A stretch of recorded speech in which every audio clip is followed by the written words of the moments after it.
All right, I got a little pro fly fishing tip for you.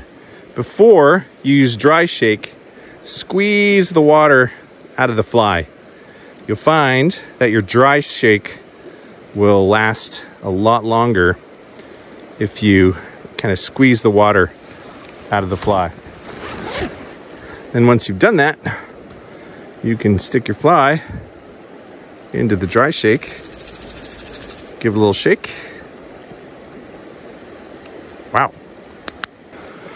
All right, new floatant applied. There we go. Fish on. Oh, that's a good fish. Holy sh**. Oh, man. That is a huge fish. Come on, get on the reel, get on the reel, get on the reel, get on the reel, get on the reel. Oh. Holy crap. Guys, this is a huge cutthroat. Like, really big. Oh. Look at this guy. Out of this tiny little stream. Are you kidding me? Oh, look at the size of this fish. Oh, come on. Come on. Come on.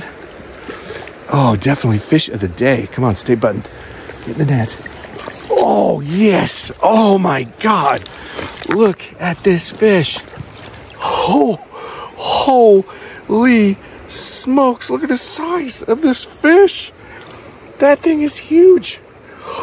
Oh, my God. Just a beautiful fish. All right, buddy, when you're ready. Oh, fish on.